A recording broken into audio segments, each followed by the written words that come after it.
जो लद्दाख में हुआ, खासकर लेह में,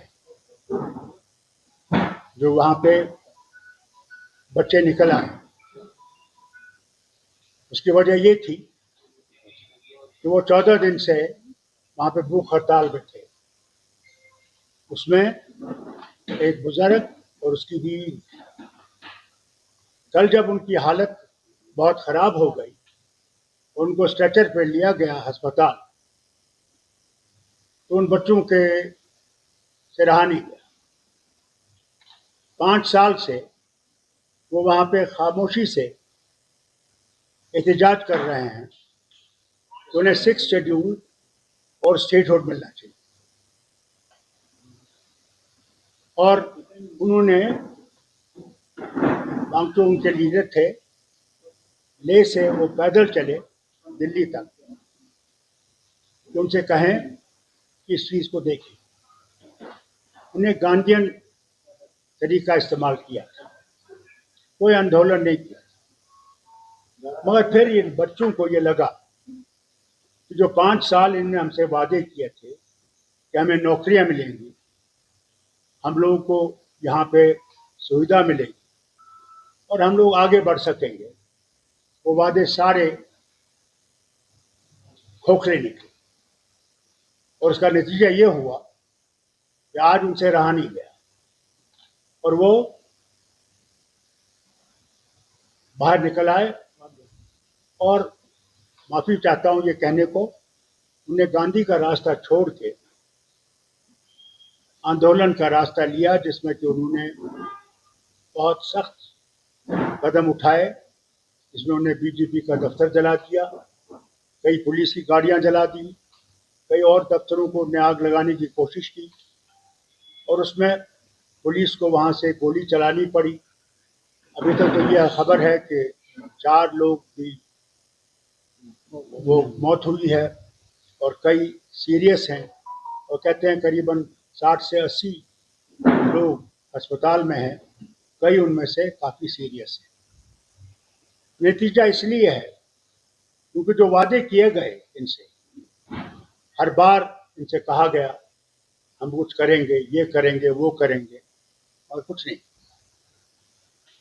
और मैं हुकूमत हिंदुस्तान से कहना चाहता हूँ कि बॉर्डर स्टेट चीन हमारे ऊपर बैठा हुआ है, काफ़ी वहाँ की ज़मीन उनके कब्ज़े में है।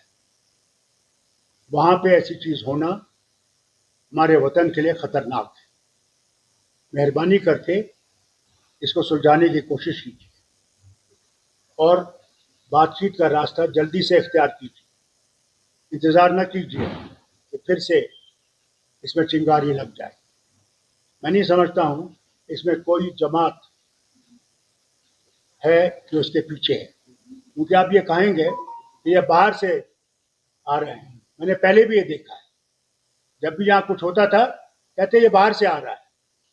बाहर से नहीं, ये वहाँ के लोगों की आवाज़ है, दिलों की आवाज़ है। वो अब ज़्यादा इंतज़ार नहीं करेंगे, उन्हें इससे सबक सीखना चाहिए। उन्हें ये भी याद रखना चाहिए, उन्हें कश्मीर से ये वादा किया था, जम्मू कश्मीर से इलेक्शन हो जाएंगे, आपके डिलिमिटेशन हो जाएगा, उसके बाद आपको स्टेटहुड दिया जाएगा। आज 11 महीने हो गए, स्टेटहुड का कोई भी हमें सामने नहीं दिख रहा है, कोई मूवमेंट उसकी तरफ नहीं। उन्हें लद्दाख से सबक सीखना चाहिए। और मैं और मेरी जमात उन बच्चों के साथ है जिनकी जानें गई हैं, और हम उनके ख़ानदानों के साथ इस मुश्किल घड़ी में उनके साथ खड़े हैं और अल्लाह से दुआ करते हैं कि उनकी आत्मा को शांति मिले और उनके माँ बाप ये सदमा बर्दाश्त कर सकें। और जो अस्पताल में है, अल्लाह ताला उनको सेहतयाब करे, वो फिर से अपने कामों में लग जाएं और घर पहुँचें। बहुत बहुत शुक्रिया आपका। डॉक्टर साहब, ये 2019 के बाद इस तरह की आवाज़ें होगी जिसमें स्टेटहुड और शेड्यूल की मांग की जा रही है, क्या आपको लगता है कि वो अपने आप को इनसिक्योर फील कर रहे हैं? ये तो आपने खुद देख लिया, वो तो खुद कह रहे हैं कि जो आपने हमसे वादे किए थे वो कहाँ हैं। वो कहते हैं आपसे 50,000 की नौकरियों की बात की थी, कोई नौकरी नहीं है। हाई लेवल पे तो कहीं भी कोई नहीं है, सब बाहर से ठोसे गए हैं। वो समझते हैं कि हमें एक कॉलोनी जैसी बना रखी। इसी की वजह है कि वहाँ के लोगों में, अब खासकर जवानों में, हिम्मत आ गई है कि जान जाए मगर हमने अपना हक हासिल करना है। और साथ साथ अगर आप देखिए अभी पहले तो पीसफुल प्रोटेस्ट हुआ करते थे और वायलेंट हो गए, क्या राजनीतिक दल विशेषकर नेशनल कॉन्फ्रेंस सपोर्ट करता है जो उन युवाओं ने वहां पे? देखिए, नेशनल कॉन्फ्रेंस ने कभी भी गांधी का रास्ता नहीं छोड़ा है। हमने न कभी पत्थर उठाए, न बम चलाए, बल्कि कुर्बानियां दी, मगर वैसा रास्ता इस्तेमाल नहीं किया। मगर कल क्या होगा, हमारे बच्चे क्या करेंगे, उसका मैं कुछ नहीं कह सकता। बीजेपी इल्जाम लगा रही है कि सब किया कराया कांग्रेस ने। वो तो जनाब हर वक्त कहीं ना कहीं देखना चाहते हैं, अपना कसूर नहीं देखेंगे, वो दूसरे पे उंगलियां उठाने की कोशिश करेंगे। जिम्मेवार तो वो है, हुकूमत तो वो चला रहे हैं वहां 2019 से। कांग्रेस कहां से आई? कांग्रेस तो वहां 5,000 क्या 10 आदमियों को जमा नहीं कर सकती। ये कांग्रेस का नहीं है, वहां लोगों के खूब कुछ दिलों की आवाज है। किसी के ऊपर उंगली मत उठाइए, बल्कि सुलझाने की बात कीजिए, उलझाने की बात मत कीजिए। सर एमएचए का कहना है कि जो सोनम वांगचुक थे उनकी स्पीचेस जो थे वो प्रोवोकेट होते, उसकी वजह से जो वहां की यूथ है वो उस वजह से मैं आपको ये बताऊं, ये सब गलत बयानी है इनकी। मुल्क के लोगों को सच्चाई से दूर रखने की।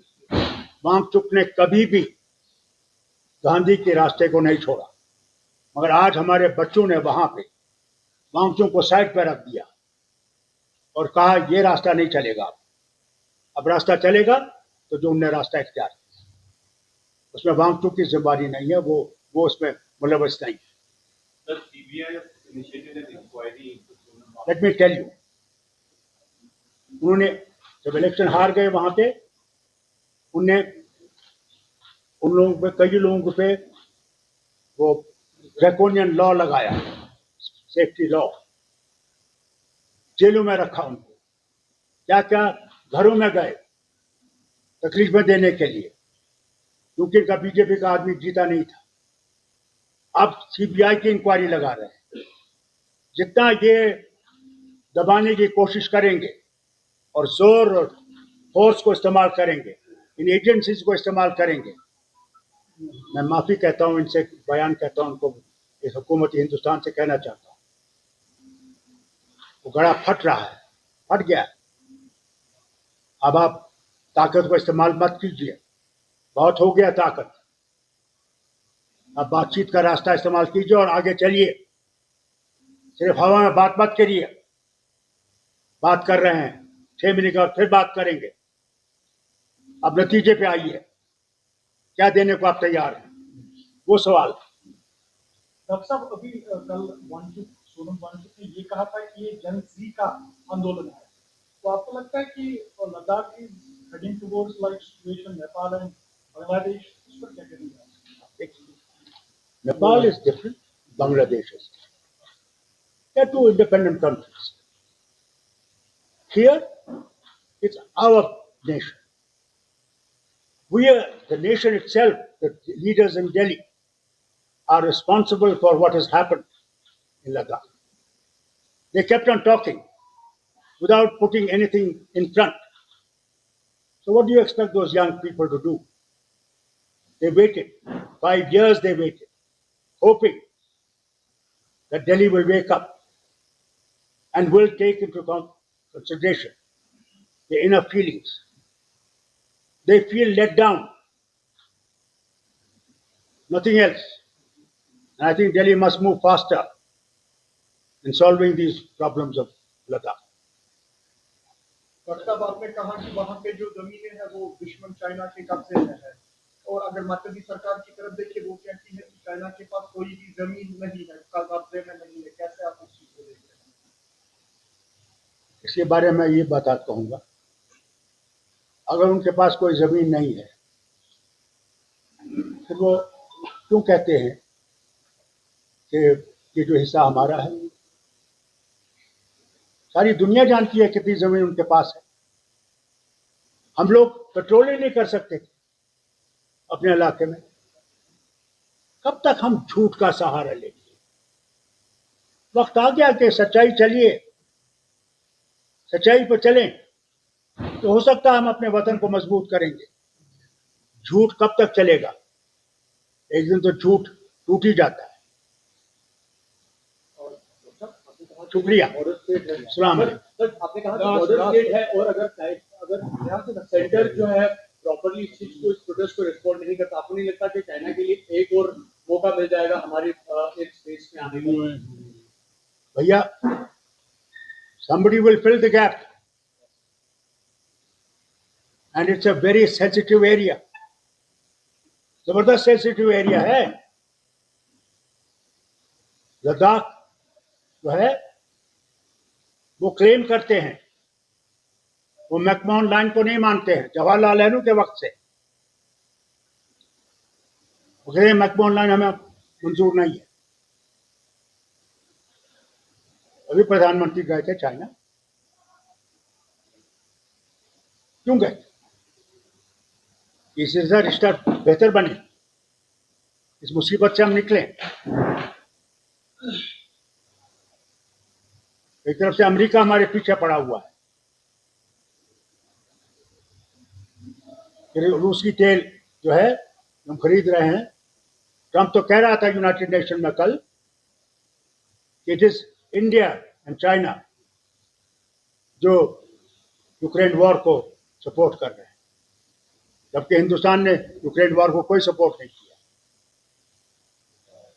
डॉक्टर साहब, एक आखिरी सवाल है। जिस तरह से प्रॉमिसेस डिक्लेयर हो रही है 2019 के बाद, यहाँ पर प्रॉमिसेस किए गए थे कि स्टेटहुड मिल जाएगी आफ्टर डिलिमिटेशन एंड इलेक्शन।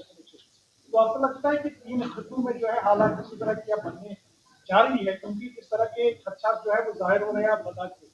और आपको क्या लगता है कि अगर यहाँ पर स्टेटहुड नहीं मिलती है तो उसके बाद आप उनके सीनियर पॉलिटिशियन है, क्या एक्सपीरियंस के हिसाब से कहेंगे कि कश्मीर का जाने जा रहा है, होने जा रहा है? आप तो वो बात कर रहे हैं, उस सीढ़ी पे तो हम पहुंचेंगे।